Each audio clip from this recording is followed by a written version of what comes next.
but my first encounter of innocence taken away was when I was 5, 6 years old.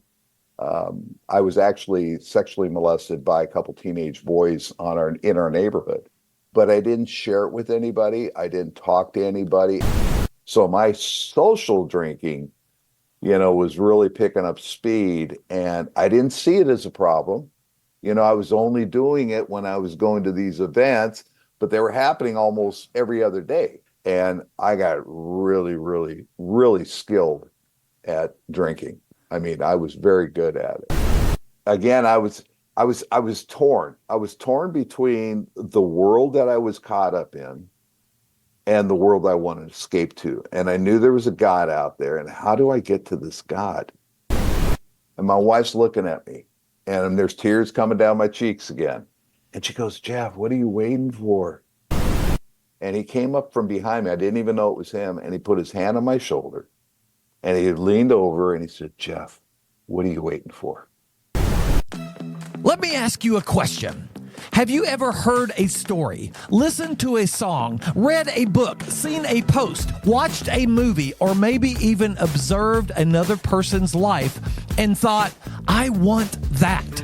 And I'm not talking about envy or desiring a certain lifestyle. I'm talking about wanting change. You recognize that something is not right in your life. You've known it for a long time, but fear has kept you stuck in a cycle of insanity. You've seen change in others, and perhaps others have even encouraged you to change your life, but something is holding you back. So let me ask you this question. What are you waiting for? Are you waiting for circumstances to change on their own? Are you waiting for courage to appear? Are you possibly waiting for a sign from God? What happens when a person takes a leap of faith? What happens when I give all my fears, hurts, and bad choices over to a higher power? Can God change my life? Can change be possible, and what does that look like?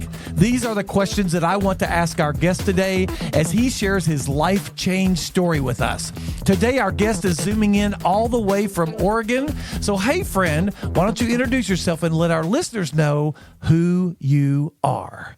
All right. Well, hey, my name is Jeff Redmond, and I'm a grateful believer in Jesus Christ. And I had past struggles with alcohol and just a lot of life issues, which I'll get into in a little bit, but it's good to be with you, Eric. I thank you so much for this invitation. Well, I'm so glad to have you. Thank you for being willing. And so, as every story has a beginning, so let's start with your beginning. Where were you born and raised? And tell us a little bit about your upbringing. Yeah, you bet. I was born actually in East LA. I'm the oldest of five. I have three younger brothers and a younger sister. So you've got some siblings, as 4 siblings, right? Mm-hmm. There's 4 under me, correct. So were you close to any of your siblings, or was the age so far apart that you didn't have a lot of closeness there? Yeah, I would say I was closest to my brother Greg, and he and I were, just about a year, just under 2 years apart. And then there was a pause. So I was closest with Greg. We hung out. We did a lot of things together. My little sister and I are best of friends today. But she's a lot older now. She was 10 years younger than me. So it was interesting. But yeah, Greg and I, we were buddies while we were growing up. Mm-hmm. So how was your dynamic with your parents? Were you close to both of your parents or only one of your parents? Tell me a little bit about the dynamic with your folks, with your parents. I would say my mom was definitely number one. My dad was a love bug, and he did the best he could considering the days that when he was raised up, there wasn't a lot of love or affection shown back in those days from the German and Irish side for some reason. But my mom grew up Italian, Hungarian, and so she had a lot of love and just really took good care of me. So she was my best friend. So yeah, close to my mom. My dad taught me a lot. He was a carpenter. He showed me a lot of skills that I would have never known, and was able to eventually go to work with him. And that was probably where I really bonded more with my dad, is when it became one-on-one. So was there any faith in your family? Did you go to church? I mean, tell me a little bit about the spiritual life growing up. Mm-hmm. Sure. I was christened Catholic. So when I was a baby, I was baptized as a Catholic, and we were raised in a Catholic home. Um, did my catechism and my confirmation, and did all the good things a good boy is supposed to do as far as we were concerned back then. But yeah, and we weren't, we weren't into it heavily. We showed up there whenever. Sometimes mom would get into a kick, and we'd start showing up every week once you start feeling guilty. Um, and being the eldest, I had to be the example most of the time. I was used as an example, and so it was always trying to be on my best behavior, and always trying to just to get the affirmation from my folks. I would do more than was required of me. I Okay. mean, would just do so much for them, and I never got what I wanted, though. It was never enough, and it's kind of like, what the heck am I doing this for? Um, yeah. So So, little performance based there, oh kind of like. baby, oh baby, yeah, you betcha. So I've talked to Catholics that felt like that they actually, received Christ or became a Christian during that confirmation process. That they took it, that they took it really serious, and that it was something. And then I've talked to probably more than not that went through it because they had to, and it was more of an obligation or a checklist that they had to do, and there was really never a relationship built with God at all. Was that be your experience, or what would you say? That was exactly my experience. I just needed to check off the boxes and keep moving through. It was interesting. I learned a lot, but it was never personal enough to me. Yeah, it was difficult for me to wrap my mind around a living Jesus. So let me ask you this, because Yeah. it sounds, at least until now anyway, it sounds like that you had a really great childhood, and that you had if you want to say normal, whatever that means, a normal childhood, and it doesn't sound like there was much abuse or anything. So do you look back and Uh, see any dysfunctions yeah. in your growing up, in your relationship, or maybe your parents' relationship, or any of that? Was there any dysfunctions there that you recognize now that maybe you didn't then? Well, there was definitely there was a little bit of drinking going on, hard liquor. They smoked a little bit. They weren't what I would consider to be alcoholics. They were really focused on raising the kids. But my first encounter of innocence taken away was when I was 5, 6 years old. I was actually sexually molested by a couple teenage boys in our neighborhood. And so that really kind of it tweaked my head, but I didn't share it with anybody. I didn't talk to anybody. And in fact, that house where it happened at, that family obviously had a lot of things going on behind the doors. There was just weird things. And the more as I got older, I looked back and as I worked through it, especially, I mean, I worked through it with God, which was beautiful, but I also worked through it through a step study so I could really delve into it, make sure that I was okay with what had taken place, and got bullied quite a bit while I was in school, especially when I hit my middle school years, seventh and eighth grade. And then in high school, things shifted. I didn't care so much of what I looked like, and I didn't put emphasis on that anymore. In fact, I started bottling up a little bit. All my feelings started getting stuffed. So let me ask you a question, and and I don't want to focus on anything that you're not comfortable with, but so going back to your sexual assault, your Hmm. abuse, and Hmm. I talked to a lot of people that had that experience, and you mentioned keeping it secret and not Hmm. sharing that with anyone, and not Hmm. processing that until later. So what did you do with that? What did you do with that as a child? How old were you, first of all? And So then, I was probably around wow, five five and and a a half half years years old. old. Yeah. And these teenage boys were probably in their early teens, 13, 14 years old.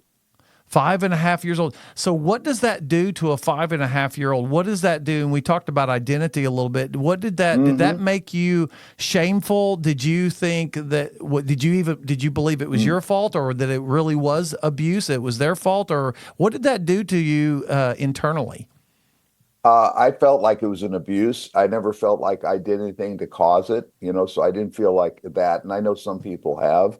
We always look at ourselves, but no, I didn't feel that. I felt shame and very confused.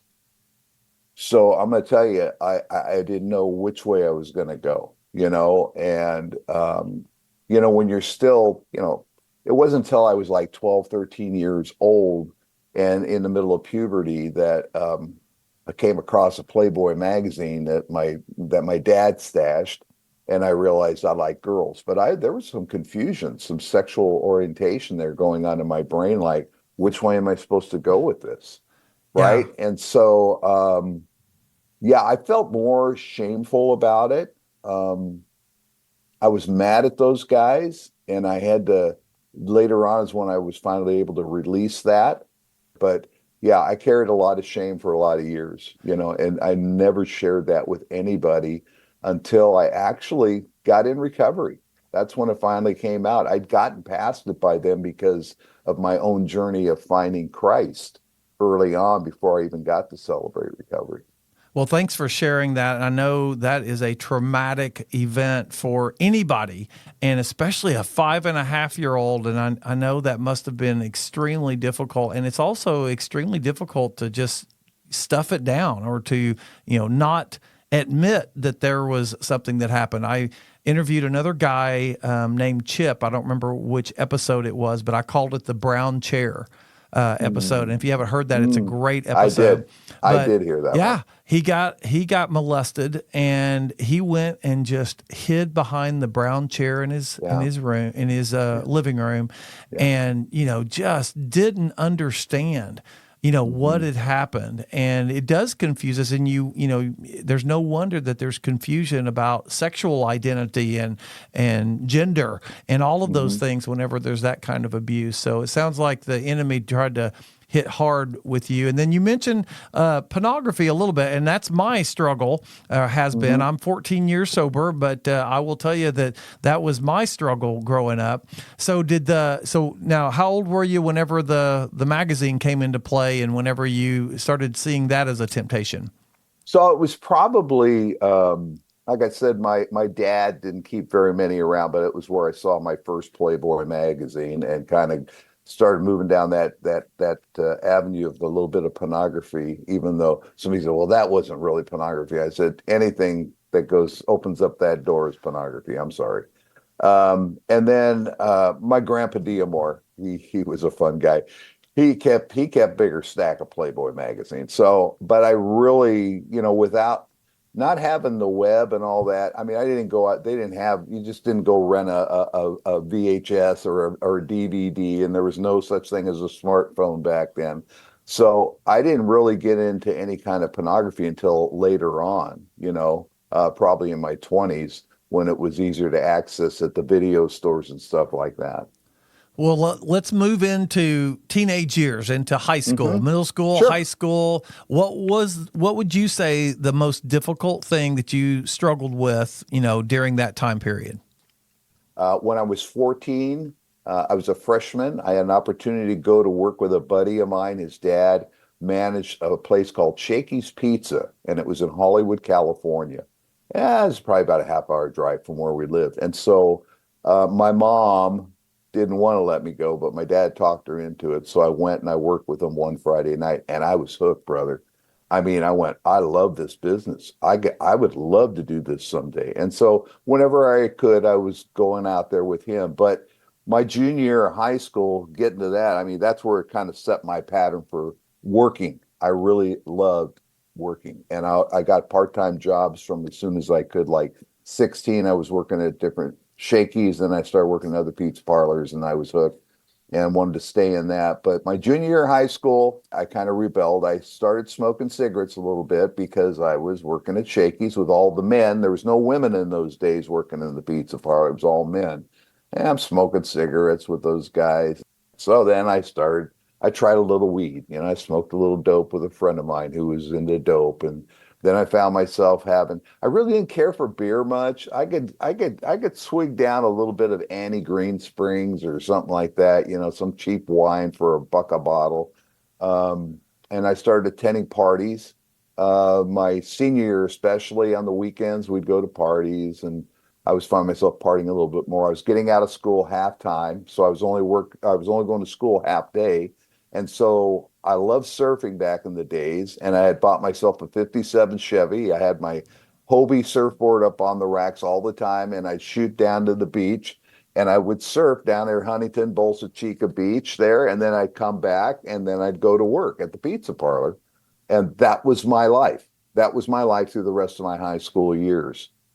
Well, it sounds to me like, again, healthy childhood going in there with the exception of the traumatic event that happened. But then, Hmm. and it sounds to me like you were a rule follower and very performance based and Hmm. liked to work and all of those things, and got a little experimenting going on as a lot of high school students do. So, would you classify yourself then, I mean, now that you know kind of what addiction is and so forth, would you Hmm. say that you were addicted, or was it more of a social thing? I'm just going to do it while I'm with my Yeah. friends, or tell me a little bit about that. Yeah. I really, when I look at that, I really look at that as a social thing. That the only time I wasn't running to get it or find it or have to use it. I didn't have to have, marijuana bags stashed in my car or anything like that. That wasn't who I was. Working in the pizza restaurant, I mean, there was beer available all the time. That's just not the person I was. It was really just kind of social. Yeah. And I was trying to figure out what I was after. And it wasn't after any religion at the time. I wasn't going to church at all. I just got past all that. All I wanted to do was work, especially after I graduated. I just wanted to work and yeah, So do was those there, kinds of things. yeah. So was there any romance? Was there any dating? Actually, there was. I had a couple girlfriends, but this one little skinny girl shows up one day back in, I think she was 15 years old and I was 17 at this pizza parlor I was working at. And she saw me working, and her words are that she thought I was Mr. Hottie. And she just really, really said, I want that guy so bad. But it didn't happen. For a couple of years, I had a girlfriend and was in and out. But Debbie, my wife, she's beautiful, she's lovely, she's fantastic, and she finally won the day. I always say she won Mr. Hottie, and I always do the sizzle, and she was. What happened there? What was beautiful about that is we became friends, and we were good friends for about 3 years, and it wasn't until at the end of the third year that I said, you know what, this is the girl that God's got for me. So again, I recognize God's out there and he's working things. I'm just not following. I'm not in his word or anything yet. We got married in 1973. In fact, July 7th, we'll have 51 years of marriage. And so that is a total beautiful God thing. And like I said, the fact that we were good friends really helped. So 3 years after high school, you guys got married. Is that about the So time we frame? got, yeah. So she was 19, I was 21, and we got married. And Melissa came along about 10 months later. We didn't even wait to have kids. And I'm so glad we had her first. And we had a break for about almost 4 years before we had our son Jeffrey, and then a couple more years before we had our son Stephen. So by the time we were 30 years old, we had our family. Wow. So let me ask you this, because again, we're both in recovery, so we hear how people bring their baggage from their past into their marriage, and things aren't always cake and cookies. You guys started a family very quickly. So was there any dysfunctions in your marriage, or was everything great? There were some dysfunctions because Debbie's background was a very dysfunctional family. And so then we had to learn to really live together and understand each other. And so a lot of that pain that Debbie was carrying would add to it. But I mean, I didn't know what to do with it. So, it was easy to get angry. It was easy to get upset at her. Um, and then, by then I always looked forward to a beer. So I finally, like to have a beer, not at home. I wasn't a drinker at home, but we'd go by and see friends, and we just sit and we drink a couple pitchers of beer, and then that was that. So again, still socialized, but I had acquired a taste for beer, and I was still smoking at the time.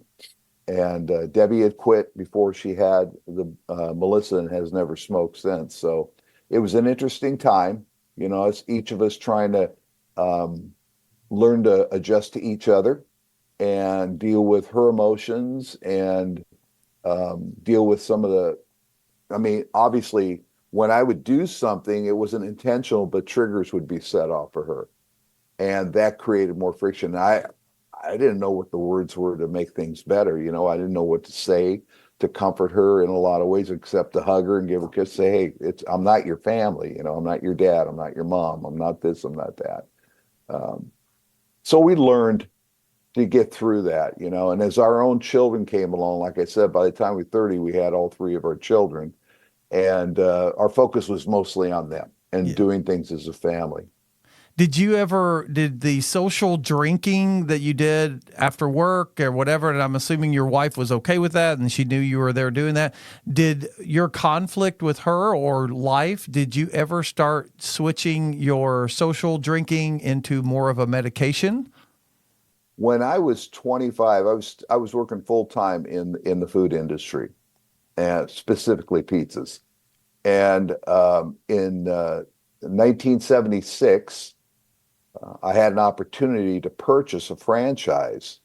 So it was a Straw Hat Pizza franchise, and it was located up on the north coast of California, up in the Redwoods, a place called Arcata. And in fact, Humboldt State University, or now Cal Poly Humboldt, is there. And so we talked about it, we prayed about it, and then we ended up purchasing the franchise. And so Melissa was just turning 3, and we moved up there. And this is where probably more of my social drinking and all that started picking up a little bit of speed. Being a business owner in a new town, it took quite a while for Debbie and I to get used to being so far away from family. Probably about 800 miles from Los Angeles. So it was a bit of a drive. We're up in the northern part, but it was beautiful and we were willing to give it a shot. And so that's where we stayed. We built businesses there. And the more I did, building our business became very successful. Within 3 years, it was doing very well. And then I got invited to join the Chamber of Commerce. And before I know it, I was the president of the Chamber of Commerce. 12 years into it, I got asked to run for city council. So I ran for city council and eventually became mayor of Arcata. And so I served in those areas in the public, serving the public, but also building our restaurants. We opened a Mexican restaurant on the plaza, and then we had a couple stores down, at one in Eureka and eventually one in Fortuna. So we were growing the businesses and doing very well with it. I was very involved socially, obviously. Now I'm going to all these meetings around town, Chamber of Commerce meetings, city council, doing events, social events all over the place. And that's where Debbie really got a concern. So my social drinking, was really picking up speed, and I didn't see it as a problem. I was only doing it when I was going to these events, but they were happening almost every other day, and then I started getting some friends that were, had a couple buddies that were lawyers, a doctor friend. We'd start playing golf, and then there was always the 19th hole afterwards. And I got really, really, really skilled at drinking. I mean, I was very good at it. And that's where Debbie finally got a real concern for me. So let me stop you. Yeah, I want go to ask ahead. you this because you mentioned, and I missed this somewhere. You said that you're thinking about starting your own business, and you prayed about it. And I was Yeah, like, well, where did that's interesting. that you said that because before it was kind of a formality. So where Right. did the religion start becoming more than just a formality? Well, again, let me make very clear that I believe God was there. There was no question. Okay. And so when it came to making decisions or anything like that, I thought the appropriate thing to do, and so did my wife, because she was a believer. She had gone to Melody Land with Chuck Smith and gave her life there earlier on. I always gave credit to God for my success. It's the weirdest thing, I know. It sounds so like what? But you know what? We know there's something out there, all of us. I just knew who this God was because I was prepped when I was young, being in Catholicism and being in all the things that confirmation, everything that I did put a God in there. I mean, I recognized who really was in control. Okay. That's what I recognized. But what happened was the more successful I became, the more like God I became. That makes sense? So I you just kind of started, became your own God. Is that what you're I saying? Yeah. started, basically, the credit all started coming back on me. We were attending church. We were showing up to church every week. I'm going through motions. I think I was more there to satisfy my wife Yeah. at the time, my family, and for general appearances in the community. Oh, we got the mayor of Arcata going to our church, and we got the councilman, and we got this, and we got this owner guy, and these are all the things that I'm thinking. Nobody's saying these Right. things, all right? This is the world Jeff's living in. Right. And that's when my wife finally, she just really started getting concerned. And like I said, the years went by and we were doing very, very well until about 1990. And what happened in 1990 was being up in our main industry was timber. And fishing had already really backed off a lot up there. And so now it was on timber, and that had been struggling since got up there. But in 1990, a little critter called the spotted owl was found in some redwood trees, and they were, of course, the environmentalists were saying that this is a habitat and we need to check this out, and it ended up becoming put on the endangered species list is what happened. And when that happened, everything flipped up there. It just went sideways. We just started losing money, and I could, no matter what I could do. And of course, while I'm losing money, instead of going to God, I'm going more to this drinking. It becomes now a crutch for me, and it's making me deal with the pressure of not doing so well. And within 3 years, we were at a place where we had to let go of the businesses. We had to sell it all off. We got a good offer. That was decent. We took the offer, and then as times were, I ended up going to work for this company that bought us out. And that was it's like another nail right in my heart, because now I'm working for somebody else in the restaurants that I built in a community that I'd come to love, and people knew me. And I felt like such a failure, Eric. I just felt my world crumbling. And again, instead of running to God, I mean, really just burying my face in his lap and just crying for mercy, I just kept going out to the bars and I kept drinking, and it just got out of control. And I would work for them, and I was drinking in the morning, I was drinking in the afternoon. I would drive 30 miles to work and back. And by that, 2 o'clock, 3 o'clock in the morning, I'm driving back because I had stopped to drink some more. I never got pulled over. I never got in an accident. I mean, talk about mercy. Talk about mercy. I didn't deserve it. My wife was praying that, Jeff, this is really a problem now. And this is such a problem. It's out of control. And you're not doing anything with it. And every week I'd sit in church, and the pastor would, get an altar call, people just to come up and give it. And I'd be in tears sitting in the pew, wanting to give it up and change. But Satan was whispering in my ear, but you don't want to do that because people know you're going to lose all these guys and these people. And I was living in this lie that Satan had put in my head for so long. It was a sad, sad time in my life. And it was a sad time for my wife and for my kids and my daughter, Melissa, everybody in the church, and especially all the kids in her high school group. They were all praying for Dad, and Debbie was praying for me, not knowing what to do with me. I was just one miserable, lost fellow. I just felt like this huge failure. So you mentioned your daughter, and did she know? I mean, she noticed, right? I guess at this point you were maybe coming home drunk or whatever, and yes. she started noticing.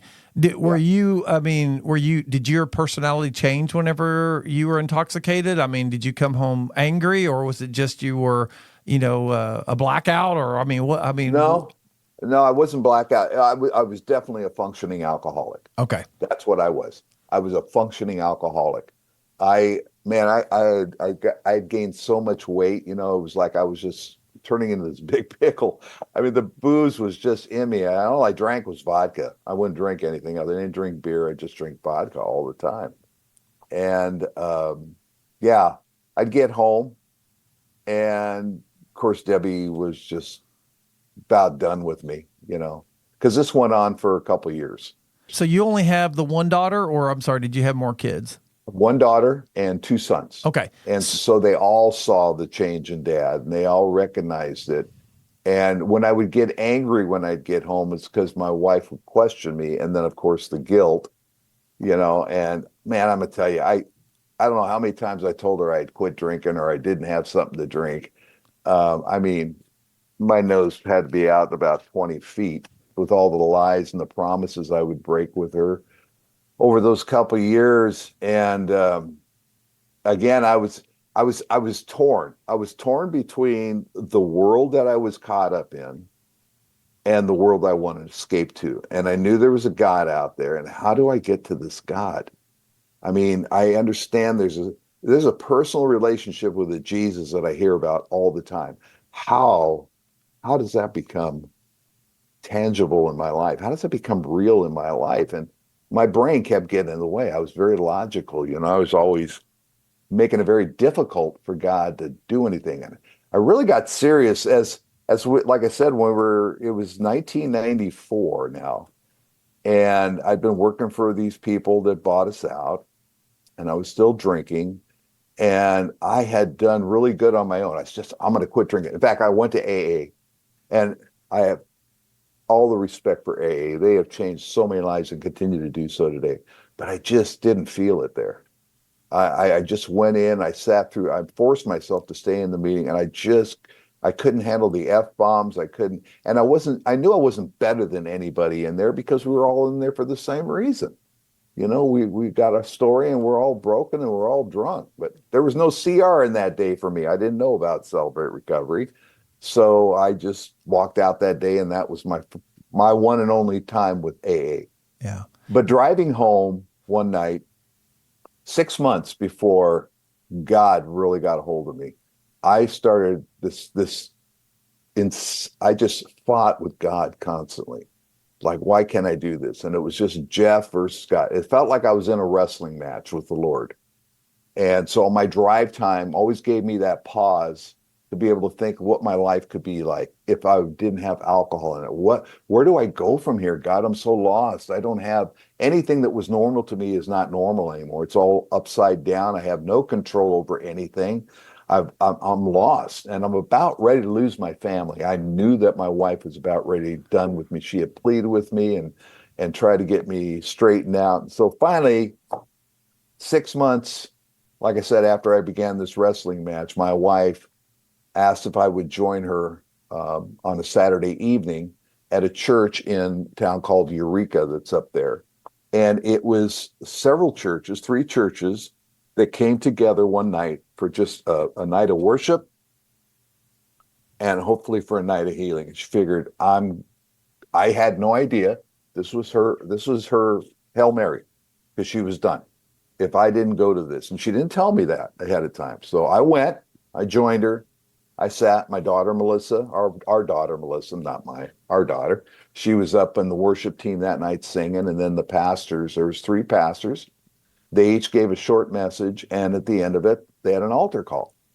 And my wife's looking at me, and there's tears coming down my cheeks again. And she goes, Jeff, what are you waiting for? This is it. God wants to meet you here tonight. And I went, and as much as I wanted to, as people were going forward, I ended up walking out the door. My wife is right on my tail, pleading with me to go back inside. And I couldn't do it. I couldn't. And I kept walking to my truck. She finally just said, okay.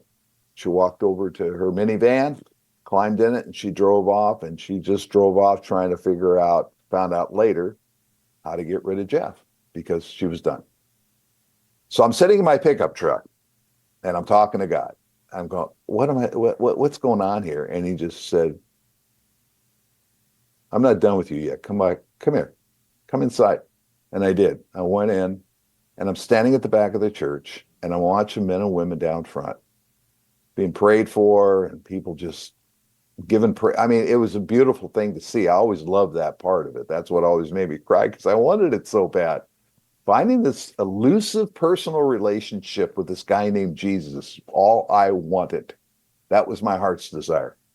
And so a buddy of mine that owned the local newspaper for years up there, he was a Christian and he knew my story and he knew me pretty well.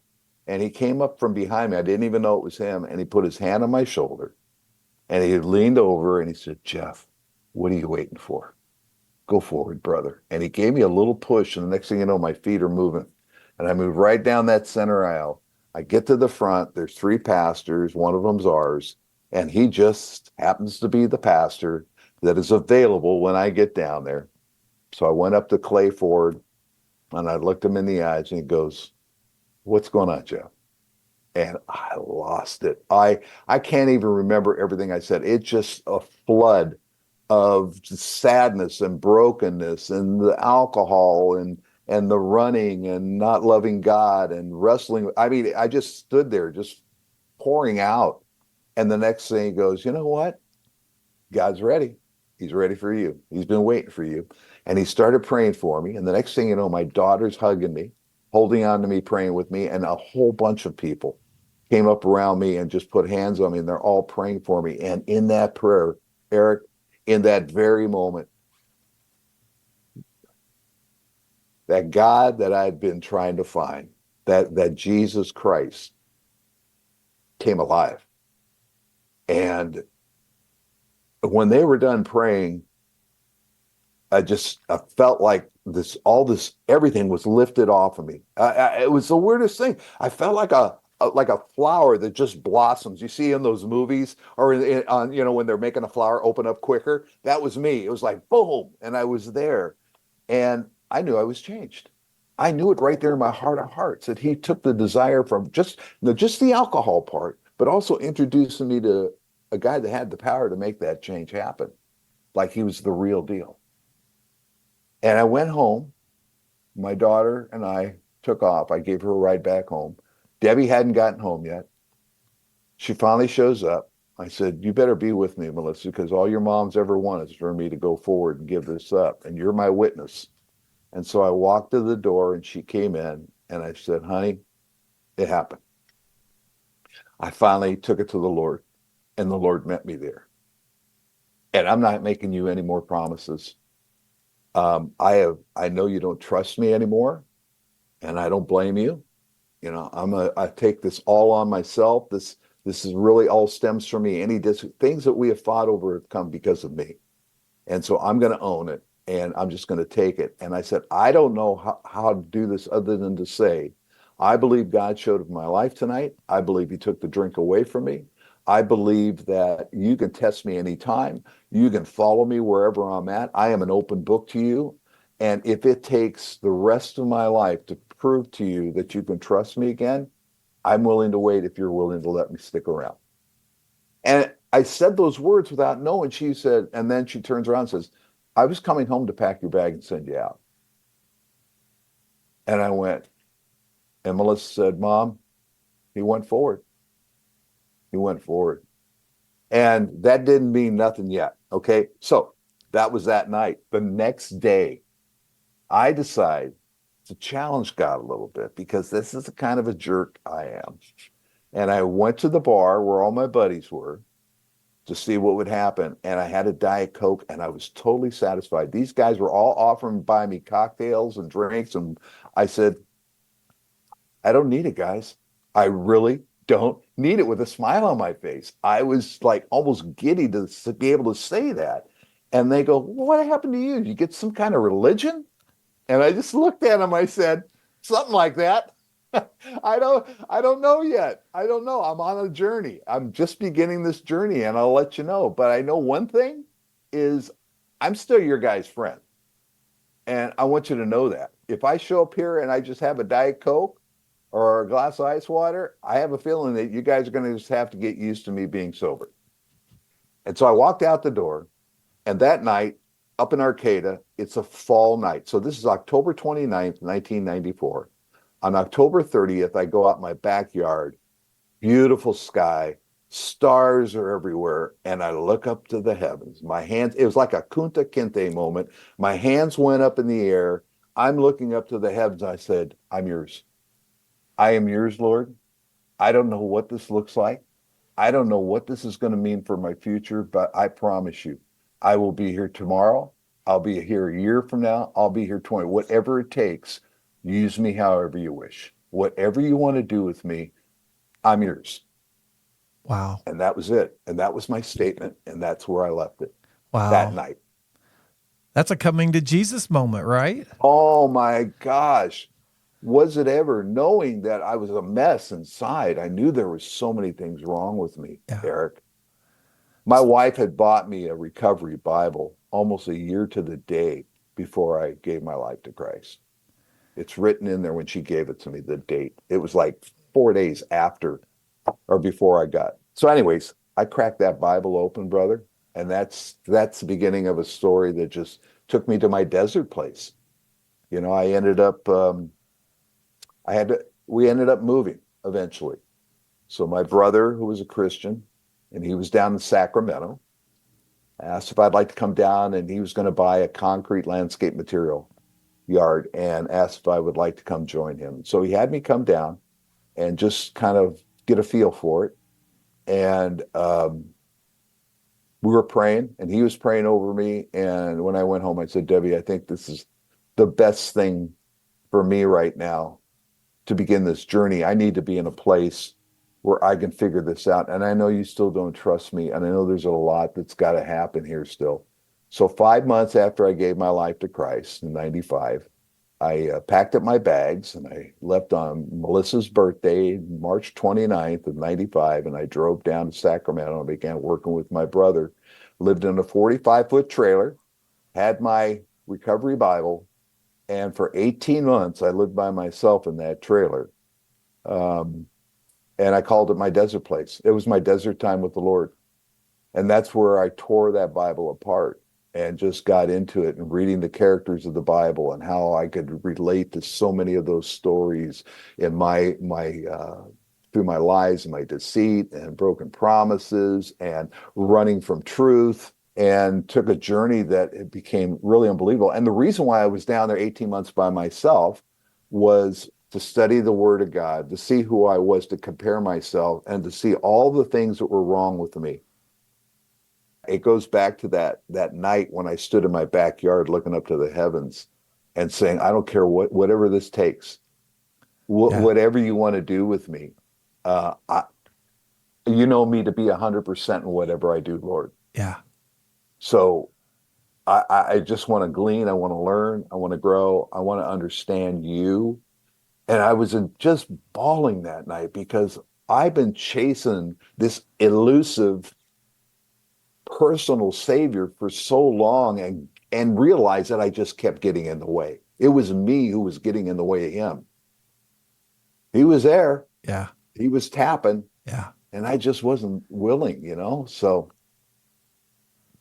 that was just the beginning of it all. I mean, where's my purpose in all this still, right? So this is 94, he saves me. So 2001, one of our counselors at the church, Carolyn Stewart Locke, comes to me and says, Jeff, I heard your story. You've got a beautiful story.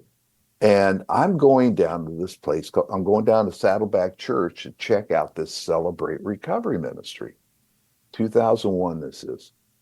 So I went. And I knew right there and then, this is what God had been preparing me for. That this is the ministry he wanted me to plug into, because of the fact Celebrate Recovery wasn't about alcohol and drugs. Yes, it was, but it wasn't. It was about the deeper brokenness in us. It's about all the issues that Jeff Redmond had all his life growing up, from being sexually abused to the mistakes that I had made, people that I had hurt, my drinking, my smoking, all the excuses I had made to my wife. All this junk in my life had just been there was nothing holding me back. I felt that freedom before I even knew about CR. So being in CR really showed me now this is the avenue. This is the tool God could use for me to help others find freedom. I mean, real freedom. But man, I'm telling you, Celebrate Recovery, what a safe place for anybody. And it's just been amazing. That's where I got introduced to it. So I get hired on by the church in 2004, get this as the maintenance manager to get me in the door. And we started Celebrate Recovery. So I was maintenance for the church and doing maintenance on people. And that's how our pastor would introduce me all the time. Wow. And we've just been on this amazing ride since, 2001, watching God do what he does through this amazing ministry. And eventually, by 2011, they basically licensed me to become pastor of the recovery ministries for Bayside. And so that's what I'm still doing. Even though I'm only half-time, I still oversee those ministries at Bayside. And that's kind of jumping a lot of years ahead because this happened so long ago. So let me ask you, and as we get to wrapping up here, were there any scriptures? You're in that trailer, you're with God, you're going through that. Was there any scriptures? There was anything that just really was an inspiration to you that you cling to today?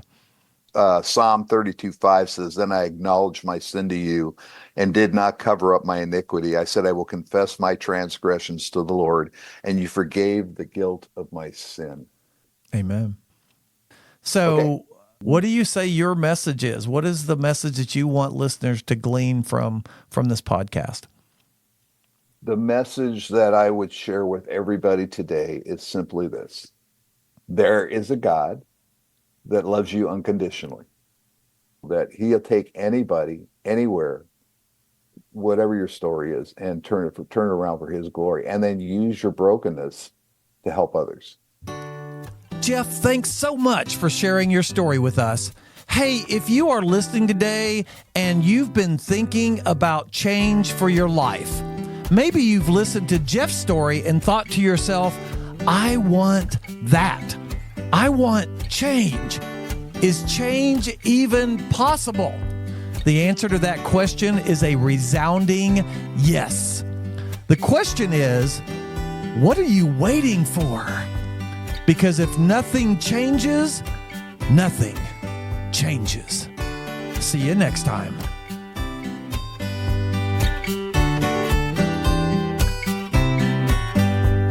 Hey, if you are still listening and you like this podcast, I want to encourage you to listen to previous episodes because they will help to inspire change in your life.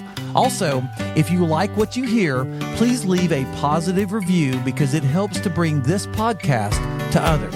But no matter what, may God bless you and may God bring positive change to your life.